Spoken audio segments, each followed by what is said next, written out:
Welcome to Coruzant Technologies, home of the Digital Executive Podcast. Welcome to the Digital Executive. Today's guest is Kara Golden. Kara Golden is the founder and CEO of Hint, best known for its award-winning Hint Water, the leading unsweetened flavored water. Kara has received numerous accolades, including being named Ernst & Young Entrepreneur of the Year 2017 Northern California and one of InStyle's 2019 Badass 50. Previously, Kara was the Vice President of Shopping Partnerships at America Online. She hosts the podcast, The Kara Golden Show. Her first book, Undaunted, Overcoming Doubts and Doubters, was released in October of 2020 and is now a Wall Street Journal and Amazon bestseller. Kara lives in the Bay Area with her family. Well, good afternoon, Kara. Welcome to the show. Thank you. Excited to be here. Absolutely, Kara. I'm more excited that you're on the show because, again, and you've heard me on many of my other episodes, it just jazzes me every time I get to meet somebody new, whether in person or virtual. And I truly have met probably well over 20,000 people through my LinkedIn network. So it's pretty exciting to, welcome you to the stage today. So switching gears, Kara, let's jump into some questions here. You've got quite the career in sales as a senior executive, but now you're the founder and CEO of Hint. Could you share with our audience the secret to your career growth and what inspires you? I think more than anything, I've always wanted to do things that I was curious about, right? That I was having a good time doing. And I didn't mind learning things. In fact, I gravitated towards industries that maybe I was curious about and that I found myself learning. But I think more than anything, it's actually going and running my own company was, I call myself an accidental entrepreneur because I didn't actually think that I would ever become an entrepreneur. But more than anything, when I saw a hole in the market, which was a lot of what I had done and sort of my other companies working for people, that's when I said, gosh, I should just go solve this problem. And the problem that I really saw was around health, which 16 years ago when I started Hint was really what I was most interested in and what I was most curious about in my own life. And so I think my thoughts and my advice to other people is if you can find something sitting in your own life that kind of is bugging you, that you feel like maybe you've got an idea to solve, that go ahead and give it a try and see if you can actually make a business out of it. That's awesome. And usually that's typically what happens for the most part. People stumble upon something or they're curious about doing something. And a lot of times it is about their health or it is about something that they can't stop thinking about. So I love your story. You've got a great book out there as well as everybody knows, but I'm just so glad that you're here and gave us just a little bit of the cliff notes today about your story and your journey. So thank you. So that's a segue into your next question here. Your book is called Undaunted, Overcoming Doubts and Doubters. What's an example of a doubt or doubter that you overcame? So early on, I had never been in the beverage industry. I had never actually dealt with physical goods in any of my businesses prior in media or in tech.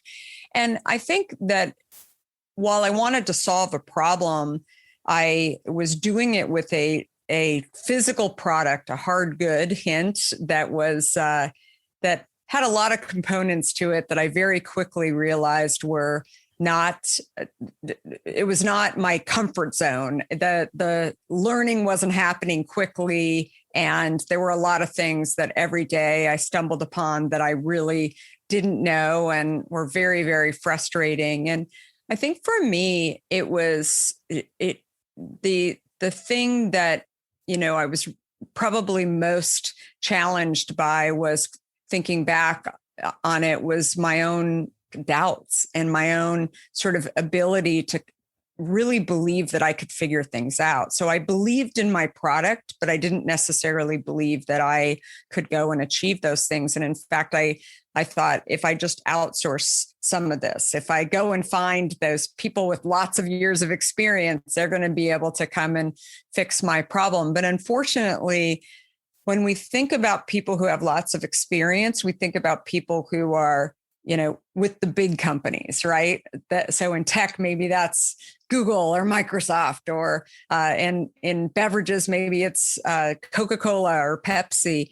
And I think that the big problem with that is so many times the people that you might be able to get to come and work with you are people that haven't had that early stage experience where they're delivering cases in the car, or they're starting an entirely new category, as I was. And so there's always going to be those doubts that you have whether or not you can get it done. But the hard work really does need to be done by you, and finding people that can kind of help you do that early stage stuff is not necessarily the super experienced people that you might initially think about. So I talk a lot about that in my book as well, that I think it's, I'm a huge believer that if you set your mind to it, it might take you a little bit longer to figure stuff out. But as I always say to people on my team that are trying to figure stuff out, it's none of this is brain surgery. It's just a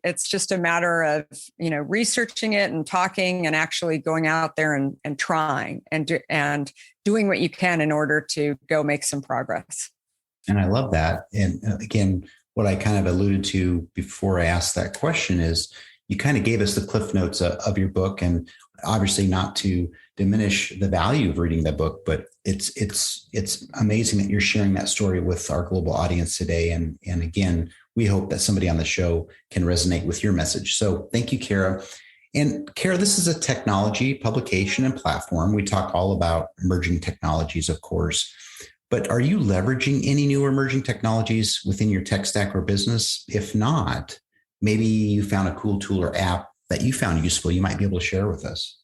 Yeah, well, it's interesting. It's pretty surprising, I think, to many, particularly in the beverage industry. But I'm on a daily basis surprised even by hearing from consumers that they just didn't realize that Hint was available online. So, as a matter of fact, almost 50% of our business now is direct to consumer. About 40 on our own website.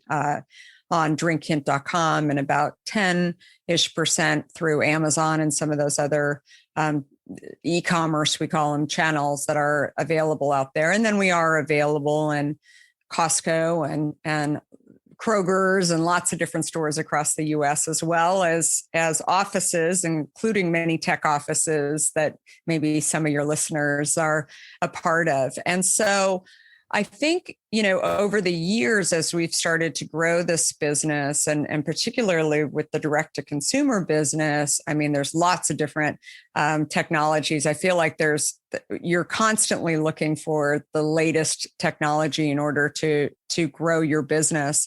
One in particular that I think, for me is just incredibly useful, is Klaviyo. And so Klaviyo for us and our direct to consumer really allows us to get to know our customers a little bit better, particularly through email. And so, for us, it's not just about acquiring these consumers. We have a significant business around subscriptions. So it's actually figuring out how to communicate with these consumers in a way that that maybe they want to be communicated with, but also that helps really to solve problems for them. So maybe they don't look at emails anymore because they get too many emails in their inbox. So Klaviyo has really allowed us to do texting with certain consumers and really segment those audiences to figure out what they're responding better to. So I would say that would probably be one that is very useful to our organization. That's amazing. Thank you for sharing that. And Klaviyo is a pretty unique product as well. And I'm glad that you're sharing that with our technology audience. Now, Kara, we're going to wrap up here with another question. And I want to ask you, what does it mean to be undaunted? And why is that your overarching message to the reader?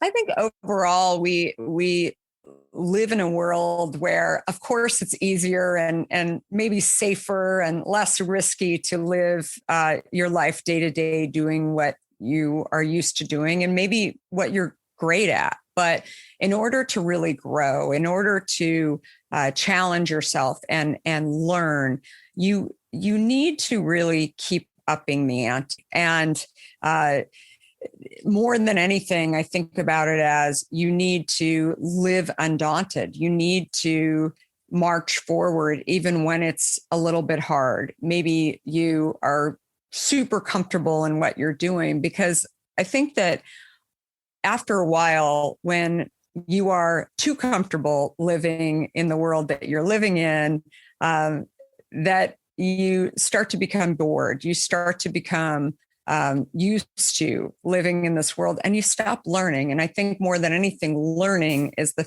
thing that really is the key to living a happy life. I mean, it's something that is not necessarily obvious, but your brain needs to be continuing to grow and continuing to think about new and different things. Otherwise, I think that the most unhappy people today that I know are the people that have been doing the same thing day after day and are living this comfortable life, where maybe you look at these people and think they shouldn't be unhappy at all. And yet, are they learning? I think that that's the key thing. And living undaunted is just my way of sharing with people. Don't forget to go out and push yourself a little bit, because others may not be the more seasoned you get, the older you get, others may not be reminding you, because you, of course, have been mentoring and teaching them for years. But I think at every stage of our life, we need to remember ourselves and remind ourselves to go and live undaunted. I love that. And Kara, everybody's got a unique message, a unique story. And I like the way that, you take your message and you use the word undaunted as an example, right? Growth. And we all know growth equals progress, whether it's learning, whether it's in your relationship, whether it's in your business. And so I appreciate your share in the way that you explained it to myself and our audience. So I do appreciate that. And Kara, it was a pleasure having you on today. And I look forward to speaking with you real soon. Thanks so much. Bye for now.